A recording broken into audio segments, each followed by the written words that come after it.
Don't Sweat the Small Stuff and It's All Small Stuff Book Summary Introduction. What if you could instantly clear the clutter in your mind and make room for what really matters? In this video, you'll discover simple habits that melt away everyday stress and open up precious mental space.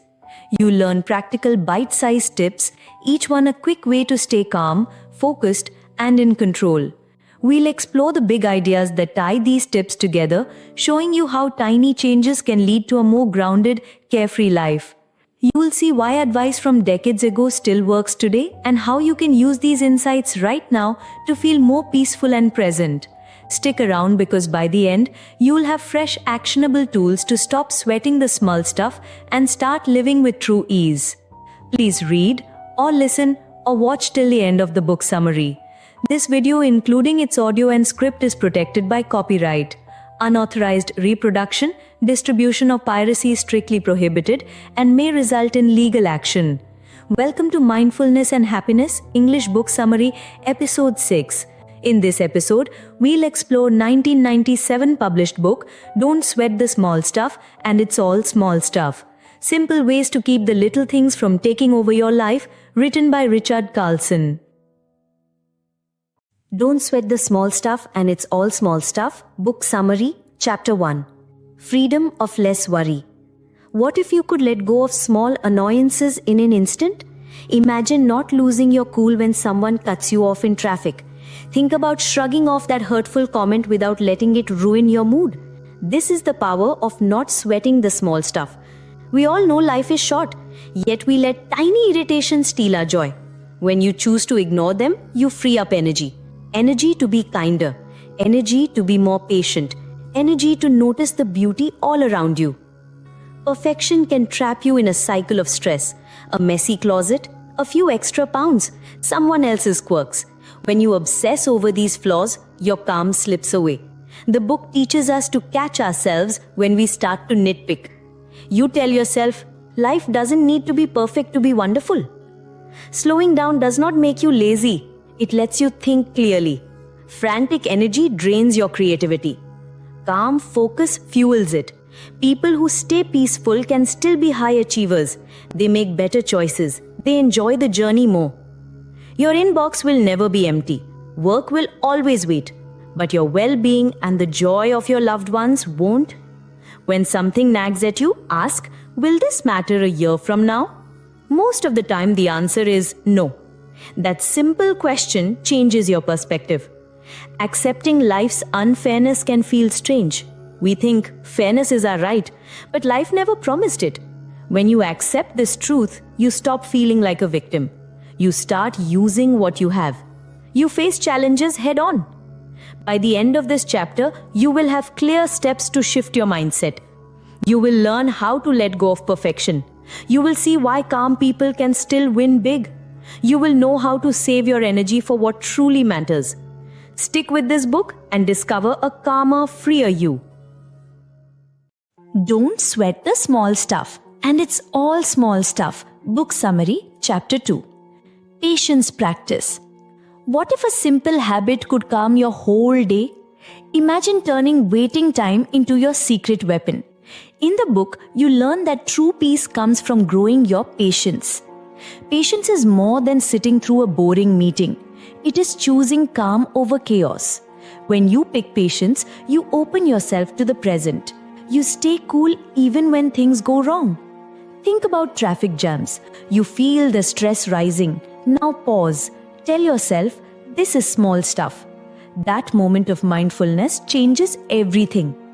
The book suggests patience practice periods. Pick a short time, maybe 5 minutes. During that time, you stay calm no matter what. It could be while you wait in line or when your kids are calling for help. At first, 5 minutes might feel hard, but soon it becomes a habit. Then you can stretch it to 10 minutes and more. This practice teaches you to choose your battles. Not every hill is worth climbing. Life rarely goes as planned. Unexpected problems happen. People may push back. If you save your energy for what truly matters, you will fight less. Your mood also makes a big difference. On good days, little things feel easy. On bad days, those same things feel huge. When you feel upset, remind yourself, this too shall pass. Moods come and go like clouds. You can learn to watch them drift by. Here is a calming mantra from the book. Life isn't an emergency. Say it quietly when you feel tense. It cuts through panic. It brings you back to now. By the end of this chapter, you will have clear steps to build patience. You will know how to use short practice periods. You will learn to notice your mood. You will own the mantra that takes the edge off. Stick with this book and discover how small moments of patience can make your life feel lighter. Don't Sweat the Small Stuff and It's All Small Stuff Book Summary Chapter 3. Kindness in Action. What if one simple shift could change every conversation? Start by seeking to understand before you ask to be understood. This move alone can smooth out rough talks. When you truly listen, people feel heard. And when they feel heard, they listen to you back. Practice being fully present. Put down your phone. Close the laptop. Look the person in the eye. Don't think about what you will say next. Just listen. This makes talks feel deeper. It also lowers tension fast. You will meet people who push your buttons. They will disagree. They may even act rude. But here is a trick. Pause. Ask yourself what might be under the surface. Maybe they had a hard morning. Maybe they are tired. This does not mean you let them be cruel. It only means you let their actions stick less to you. You stay calm. You stay kind. The book teaches a weekly practice. Pick someone you appreciate. Write them a short, real note. Tell them why they matter to you. Then send it. This pauses your busy mind. It brings you back to the people who lift you up. And it makes their day. Next, try random acts of kindness. You don't need a special reason. Hold the door. Buy someone a coffee. Leave a kind word on a co-worker's desk. These small acts fill you with a warm glow. They remind you how good it feels to help others. It becomes its own reward. Here is a secret tip from the book. When you do something kind, keep it to yourself. Don't post it online. Don't brag. The private joy will stay with you longer. You will feel the simple pleasure deep in your heart. This pure feeling can carry you through a tough day. By now you have a clear path. You know how to listen with real attention. You know how to soften your view of other people. You know how to celebrate the good in them. You have a plan to spread kindness without expecting praise. Stick with these ideas. Over time, you will face fewer heated talks. You will find more calm and joy. You will build friendships on real care. All because you chose to listen, to pause, and to act with kindness. Keep going. Your world will be a kinder place. Don't Sweat the Small Stuff and It's All Small Stuff. Book Summary Chapter 4. Choosing Kindness. What if you could skip the urge to prove you're right? Imagine how peaceful your talks would feel. The book shows us that wanting to be right often backfires. It leaves us feeling empty inside. Real victory comes from building others up, not tearing them down. We all know that moment. Someone says something wrong. You feel the rush to correct them. You think it will make you look smart. But it rarely does. Instead, it sparks tension. It pushes people away. The book asks us to pause. Ask yourself, do I want to be right or do I want a calm moment?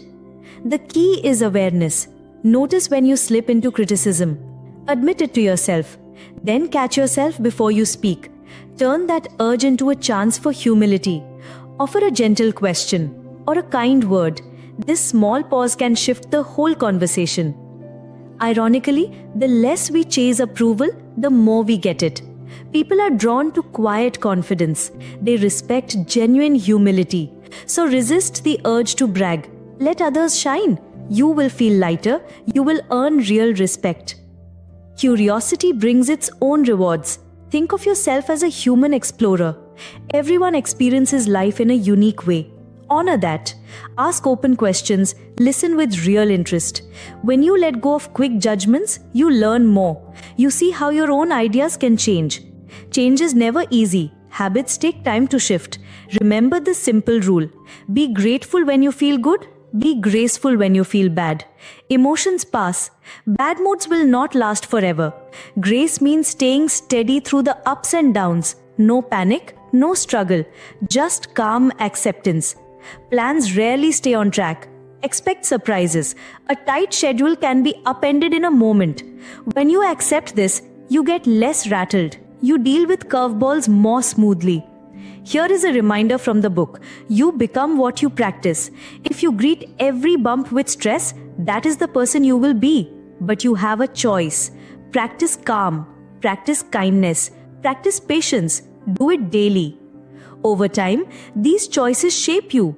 You will grow into a calm, caring, and patient person. Conversations will feel lighter. Conflicts will shrink. You will find more joy in each day. Keep this practice going. You will become the best version of yourself. Don't sweat the small stuff, and it's all small stuff. Book summary, Chapter 5. Breath and balance. What if the easiest tool for calm is right under your nose? It's breathing. This simple act can cut through frustration. Next time you feel overwhelmed, count to 10. Breathe in and say 1. Breathe out and relax. Keep going to 10 or push to 25 if you need it. Breathing is the heart of meditation. Meditation can add calm to your day. You don't need to be perfect. Just close your eyes. Focus on your breath. Your mind will wander. When it does, gently bring it back. No judgment, just practice. Over time, you will find more peace and clearer thoughts. You can also try yoga. Yoga stretches your body. It also clears mental clutter. Even a few minutes helps. You may feel more alive and ready for the day. Tension melts away. Your mind feels lighter. You might worry you have no time. The author has one big tip. Wake up earlier. Try adding 1 hour to your morning, maybe 2. Yes, you'll need to sleep a bit earlier, but that quiet hour is magic. It's your time. No emails, no errands, just stillness. Use this time for a short meditation. Add a few yoga moves, then spend a moment on a hobby. It could be reading, journaling, drawing, or sipping tea without rush. This slot is your slice of peace. It sets you up for a graceful mind all day. Making time for what matters helps you handle challenges. You'll face stress with more ease. You'll smile at small annoyances instead of frowning at them. You'll find energy for the people and things you love. Before we wrap up, ask yourself a big question. What does success look like to you? Most of us chase more money, more praise, more stuff. But chasing often leads to emptiness. Instead, pause and look at real wins. Wins like kind words you share, moments you forgive someone, times you stay calm under pressure. What if success was a calm heart? What if success was waking up and breathing freely? What if it was carving out time for a quiet morning and a bit of movement? This kind of success brings real joy. When you stop chasing more, you can appreciate what you have. You see beauty in simple moments. You feel the warmth of a fresh cup of coffee. You savor a few stretches on the mat. You notice how quiet a dawn can be. That sounds like freedom. Freedom from constant wanting. Freedom to enjoy the present. Freedom to handle life with balance. Try these steps. Breathe deeply. Meditate for a few minutes. Stretch with yoga. Wake up earlier. Rethink success. Your mind will thank you. Your life will feel lighter. Don't sweat the small stuff, and it's all small stuff. Book summary conclusion. Peaceful living. Now you know how small changes can bring big peace into your life. You learned to make friends with imperfection instead of fighting it. You saw why letting go of the need to be right can save you stress. You discovered how patience and understanding help you build better bonds with others. We also talked about using quick breathing counts to calm your mind. You found out how short meditation and a few yoga moves can clear mental clutter. You heard why waking up early can give you a quiet moment just for you. And you saw how simple acts of kindness and good listening can lift everyone's mood. By choosing your battles, staying curious, and showing compassion, you can cut down on daily conflicts. When you practice these tips from Richard Carlson's book, you start to live more in the moment. You feel lighter. You worry less about the small stuff. Give these ideas a try in your day. Notice how your view of life begins to shift. Remember, Peace starts with small steps. Listen the other book summary. Disclaimer, please check the description. Any digital copy of this content that is shared through piracy or downloaded without permission or uploaded on any online social media platform will be considered a clear violation of copyright law. Piracy is a serious offense and strict legal action will be taken against it.